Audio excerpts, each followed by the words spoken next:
Hello, Studio 41 Missouri team biana hai nazu dogale mai bu video aja mixer masena mixing console me taute tereme masena pugu basic concept pugu structure aja irangai ule lo ga raki ga me masena program dai ga me tak loga mixer tera tak aja ne jegna ko video ga ina chiba ka sa ta leina ran kamale leja pugu basic principle aja rangai ule ani haim na hanga boring tebe topic lai sang bai kana sau mako music ke sound ke ja live sound tebe ga pulungu poko na bigar hanga aku video ja lewele pimiza bigara ito ja ngale nakanina ngozamba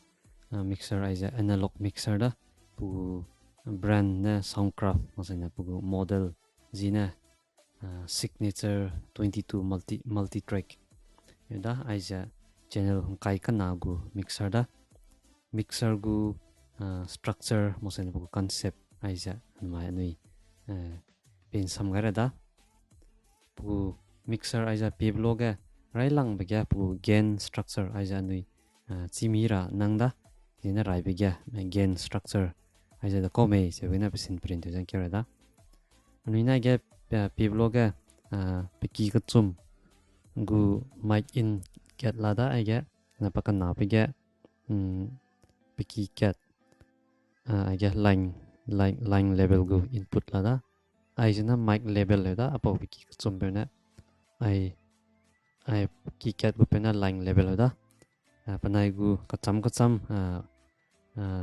input level aja cham le mic level gu input aja cham gu line level gu input level aja cham gu voltage volt gana kan de da measurement de bloga ebje gana paki zai aja le cham da balance or unbalance signal cable gu lamge discussion te jaina mic masana line level gu input signal lam leja kidai rada naka agu microphone aja channel number 2 ga i connector jalamida mic level mic in gina itai lamui line gina maksa apo lam leja cable gulam ga kiwang jaina po signal lam le rang da kana leja pugu gain structure aja rang ra da rai lang bya mi kwa source good paja mic kana mixer ga good paja mic in mic ka aja good kuda po chang jaina aja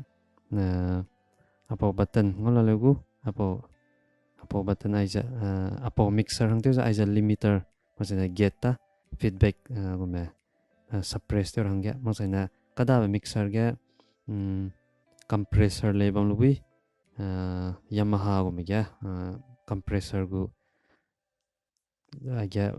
button bam lubi compressor ain ko lo jaina na seulang be ya anui ko ga rang ra design na kwa chi zu te kan nu ba na kan nu zu tem chi ba rele balance bam ra hang chin tem ni mara nun tem ni mara pugu ratio pu threshold attack time chi ga compressor gu study te jaina na wiza ta gu dai da leja compressor abangu apo mixer ga te ja limiter lamui po sanga ai bu gain apo channel gu signal mose level good paja apo aya gizam ba apo knob apo na control te da apo changjai na aya special te ja button kana la mile aya mi ko di ba 100 frequency kang kat te tor hangya apo button la mui ai nim ke wai jai na kat te di da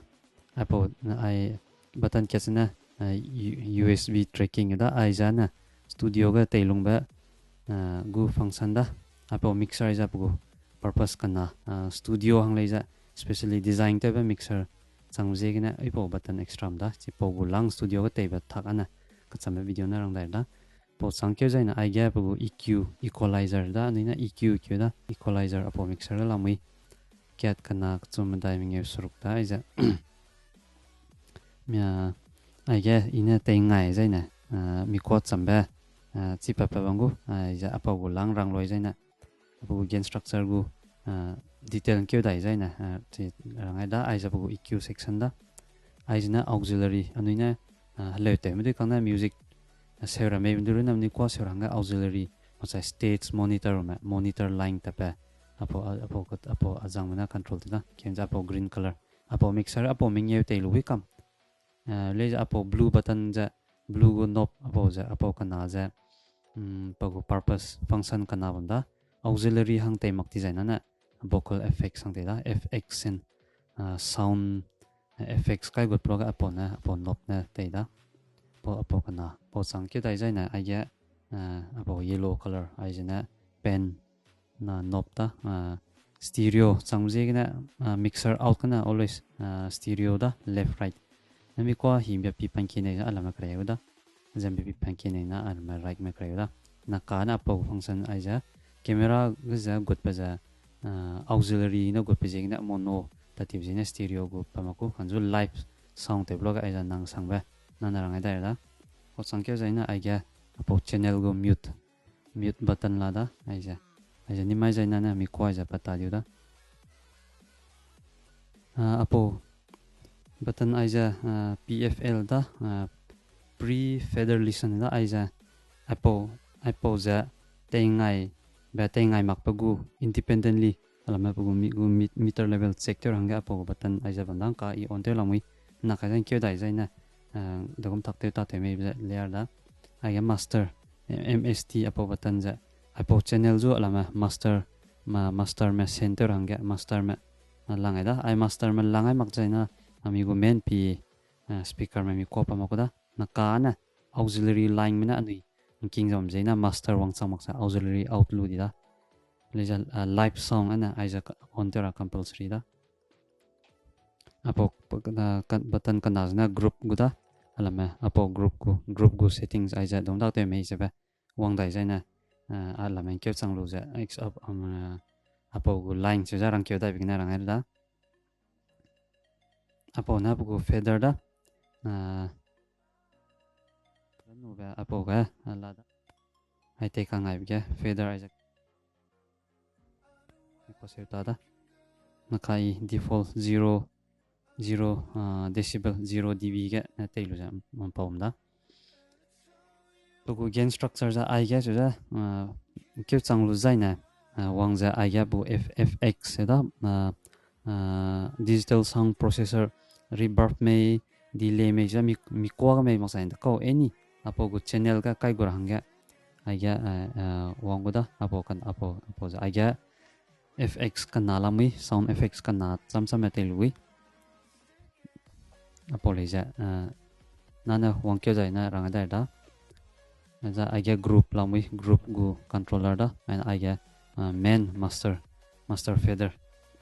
I pause na live sound te bloga mi go pe ma main speaker ga pa ai jang na final te ai jang na control te da ai ja da go gain structure ai ja rai lang ga mic in mic go line got pada zaina line level line go got pada sang zaina ai ga limiter ma ja compressor ai jongu ma saina ai ga gain pu gain apo gu channel got pa signal ai ja ma control ter hangya ai ga panguda apo sang ja pu eq and auxiliary monitor line control te bada aina fx control te bada zaina ai ga pu pen left right na ko ter ai ga mute aina pfl ai ga master sen group go aina feather ai ja pu gain setting da ai mak pe ga mikkew rangai ra ba bajana anuina condenser microphone te bloga 48 volt power nangda ai ja on te ra nangda apo button ai ja apo button on te mak jaina na condenser microphone na tamakoda na kana ne dynamic microphone te jaina chipo phantom power ja on te maka hebega mic extra cat na ga apo mixer ga lamui re live sound te bloga ting mui go me te bloga mixer mui design na anu apo control te bete shadab jaina ago me connected dure hang ma sa phone ma charging te dure hanga age usb power pugu pulang ke lamui aja ngola lewa ba ba aja mui be hi ma sa hol lung ki ma na important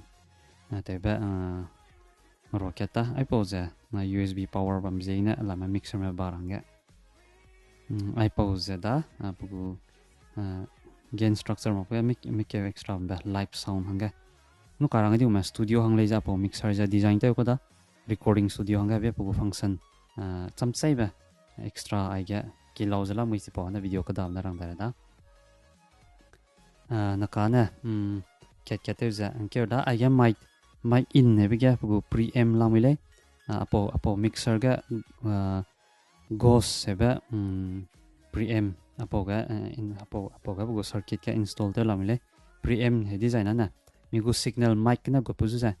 amplify te ba pe ten chi ga ba signal ai ja ten chi ga ten mi ga ma sena ten chi ga ba zaina alama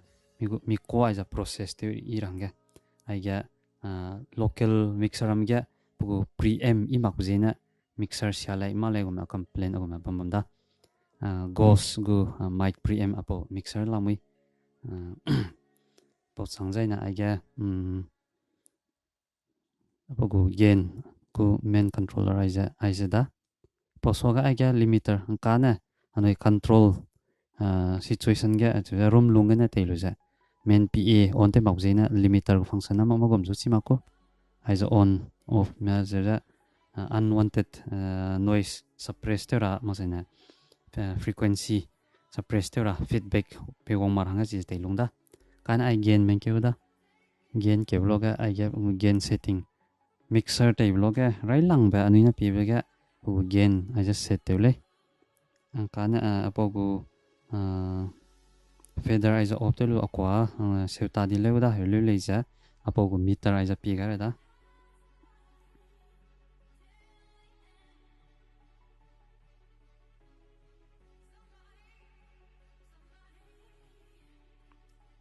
kan diak pa ja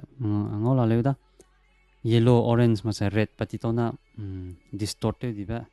banguda red patitona ai ga chaina ina kre hangane hello check 1 2 check 1 wi la meter mai ge la wi da ngo pat la le ni ge ba ja gain kin te di na ai ja hai design na distortion ne go mixer ga problem mic anoi go pa anina live sound te loga speaker ko ita diu da kreri me ma sa ni ba mic ke chin te di bu ina mixer te loga number 1 ipo pfl on te lu za ala pu meter level check te lu za no di ta na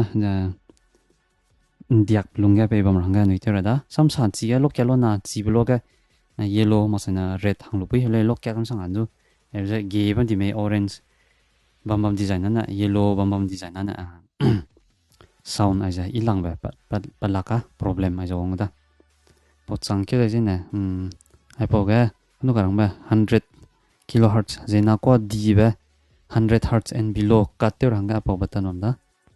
hello check 1 2 1 2 check live sound system tai bloga po difference sin te lubi ai on off te ba ka aja on da 100 and below ka akwa gina frequency as a katela da kana normal agu normal natural voice as a ludai da mi ko di value laklo si po on delui na kema human voice na 100 or 120 hertz and below na always katta jemna music ka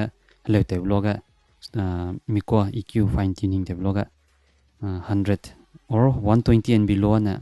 lun rai male ki kem ga luma mang le especially pe nong kwa na po hang zina gum te lungda mi ja lu loga unnecessary feedback me da ko me wang lui ba la mai da an ka ke dai zena pu EQ section ai da mi kwa ta le ra ta kana ka da ba video ga na cham chai jarang la pla na ke bi na le ja ai ja kare ngai zena ko cham bi ba se pa ko da ai ja bu presence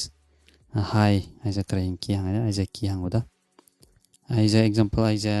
9 kilohertz kya kai lamule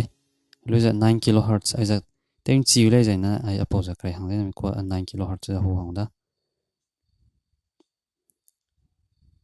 ka ne default position ong na da ai ala ma lu kya me ko presence ai sam di da me ko sam ta ti ba chi da hello 1 2 1 2 check mic testing 1 2 check qua chăm về chỉ phải là liệu đó Apple kiểu đây thế nè ai lấy ra frequency boost để bé mi qua chăm bé sẽ phải là liệu đó mình nêu qua kỳ bị mày ai ra equalizer đó ai làm lấy ra low mid frequency low mid level ai ra ai cũng nè mi qua chăm bị sẽ phải là liệu đó hello 1 2 1 2 scenario bấm sai suy ra can năng bật tắc sai suy ra ai ra adjust orang zina po peda ai na low hello 1 2 1 2 check 1 2 ai ra EQ lang da equalizer ra ni na rang zam ra ai ra kêu dai ra na ai ra na monitor center ba stage ma music pen chi bi lo ra na ala ma music track na lang si maka particularly we pop gu sap monitor line ya so monitor 1 may 2 may 3 may auxiliary 1 2 3 4 5 kêu da ya ai na center lu bi da naka ai ra anoi camera gu line hanga auxiliary 2 na pe da ai ra kare kêu je na mi ko padai naka pata di ta la le ai ra camera hanga tata ai po line na agu headphone ga pon de dang ka I seuta le nang nu ya video ga sela lu kana I aruna agu headphone ko seuta da ka se dai da ai ja auxiliary line control de da kana po 3 ana tema na 4 5 leja tema leja 4 5 ai ja fx vocal gu fx hanga te da ja pongka fx hanga rang kya dai da fx ai ja Apple mixer ga te ja kan pajat kana langwi reverb ka pajat kare gu me langwi delay modulation le pajat kare langwi digital signal processor DSP ai ga kai tri ya jong da parai di ba mixer ma aguma DSP aguma vocal effects zomak play bamgu ana 19 gu mixer ma ke ma isa bam da le tailung rau thak si mak le plan langwi ka Apple gu channel ai ja on te lu ja try te pere da Apple gu ai jana FX1 zu control te da ai jana FX2 zu control te da FX1 ka reverb pe da reverb ai ja lam na bu fader na on te rai lu ne ka room plate modulation hol ka plate and chorus he bu FX te pe da ai ga ja kare ke lu ai ni mai da Apple gu mixer hanga plate and chorus te ra da ai pe la da jena ai ja kare hang da hello 1 2 hello 1 2 check testing 1 2 reverb plate and chorus reverb effects da seula leuda mi ko sam ta di ba ai ja live sound scenario ba ta I ka sang ba le te be ya mi ko pung lu mai ba warm te ba be ba kya ta le ja rang ne ba na rang ne be kya chana church lungkiu ma whole lungkiu ma naturally reverb bang di ba ka ko wa lungkia na Apple ja tay ki mak na idu I le na tay mak pile le ja da veria lang mi le ai ja thank you na feedback lui lak pa wong le plan lang mi pakana be ga pakana FX on te da da ai ga delay try to right da Luza aja kare hang da hello 1 2 check delay pa sela le da 1 2 check ai te hang ke na pan kiu da 1 2 check good time na kan nang pa set da apo gu delay go parameter control te ra ai ta na ko ka apo fx1 hang apo na control te da sorry delay kin FX1 hanga apo na control te da FX2 hanga apo na control te da pogu time sina milliseconds pogu wetness delay ga reverb ka aja aba janga na control te ka try te pe da hello 1 2 check hello 1 2 check hello 1 2 hello 1 2 hello 1 2 hello 1 2 hello 1 2 hello bị ghé vào sai suy ra nuôi Apple FX ai lấy hay ra tiền lụi cái này giờ nó có ai ra pen gu penning te ba palam jana samju microphone ma dai hore le jina hang ma dai le te bloga hai mena ju center ka paper kam jana mi ko ima kule je gina ai ge bam pe ju za gang kli ge center pe ju ai ja samju main vocalist helo aina alto te pe masana azang na bass te pe eler hera da azang na tenor ja zia ba azang ju center ka lo azang ju left max na pe ai aina apo number channel number 3 ju za right max na luai wow luza 1 o'clock position 3 o'clock position masina 11 o'clock aina 12 o'clock ja zira ile he design na alama mi go pa out speaker ka pat zaina azang ko za left night right kaka samrap ja pakwa pat mi ja pakule haim na jo center ka kai kam mai di ja tona hangma dai ja center pa kam loga pakwa ki mak pa hangma dai ko ja ji de ni kun si me distribute mi mak pagu problem ong da ka de inde sa ka te mi ai bi gum mi ko an ki mak pa ngom bangule he bi je gana po pen ai ja te long le drums gum instrument te long le ja tom ju center kick ju center ka lu ja snare ju chaina left ma ka me tom ju chaina la me right ma ka me crash ju ma te me ja pen te ba instrument concert gum le ja apo ja important te ba da andu hira ki ma so ma nang go mixer ga apo go ngau apo function kolo ba nong ni na te try te pe nei ja na choir le te me ma sa na hang nang sum mai kanak sum te lu te bloga hang kya chu center ka lu ja kada ko ja se ja ai ja se na kre bha kaina pukwa ja equally ja an chi pa pa ma sa kan sam ba stereo go effects se pa pa bangule ai ja te mi te ja na ai ja po pen function da ai ja channel mute kan ka rangai da ana pre feather listen post feather listen ai jang ka pre feather listen on te lamui ai get pre feather listen on I on te lu za aja alama chui keu di tona akwang ni seu ta di le da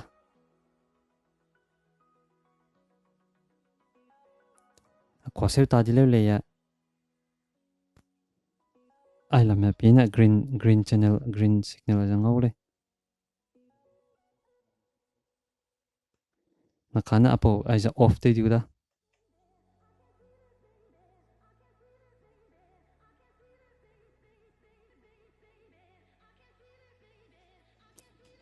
apo green signal aja papa ngau ta di da kuno ka aja feather luike sui keu di bloga zero ma ka di bloga aja da ko hi ga pi nang lo ja na na ni na rai lang pa gu gain structure gain setting te blo ai po za control te bloga mi kwa main pa ma pat mak le ja mi gu level chir hang ji gna ai po za inka ko keu na kwa se ta di le gu le ja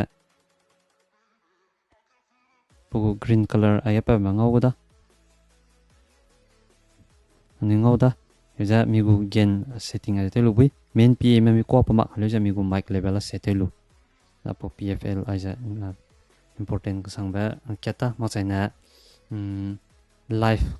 go scenario ga headphone gana nang hangket ko particularly hangket ko eq ma sa tune te ran nang jaina na ai pause te lu wile pre feather listen aja tailu ja migo headphone na azang ko alama hangkya ko tintel bui ja le te ja bam loga te sorry lo he dai maka migo headphone na king ranga apo pfl aja tailong bui master aja rangdim ja apo channel aja ja lama main pa out ma center ranga ate da I update ona main pa ma mi ko ja tamako da auxiliary gro na pa ko da nakana anui auxiliary line out loser bam jena mi ko se da aja I off ta main pa mana apo anui ko patale apo group go button da 1 2 3 4 group ma dai langwi samhang ju anui na leute begya sp hangma dai hello sp hangma dai user microphone 1 2 3 4 ga anui na pegwe khale he design na apo channel number 1 is nim kyo da channel number 2 number 3 number 4 aja nim kyo di tona ai yap ni go level hangma dai hangu ani na se level set la le helu ja alama group 1 go volume na pani ju control ti alama hang kyan ke zo dei sam dai ta dia SP bao giờ bọn control thế đó ham nó trainer hang cái group tu assign thế nó ai nè thế đó control to alto base zo azang pasimrin thế lui đó group mà đại cái thế lui ai ra group ku function đó beting này ra jing jing hang đó hay mà na gu na pera gu video mà cả na technical thế gì cái này lấy ra apo video mixer te ra ba lamge video le ga lo za rangwang ba bam bam je gina asen ne ba bam je gina live song kyen za raki go ma asen conference me jubilee me meeting me seminar me live go situation ga te ra ba tak asen inter ba ina ka chi ba za ka sa za rangai da rang ra design na za lam ki zlam mi kana ka na basic concept gu ta te thak ai za agum mixer ta te lebe chin sam ga rang jina rang ele apple ai za gu gen structure ai za ni na chi mi za na mixer te hong ra ma zu ga le feedback wang me ma ka problem chi mak le agum le ba za ga dio le pala mai za gu gen structure chi mi design na apple mai gu hang te za ana ai gina loi da apple video za i ba ba bam za na share du te lo channel ai za subscribe tới có bao nhiêu giờ nào subscribe tới lo hay nào giúp tôi đã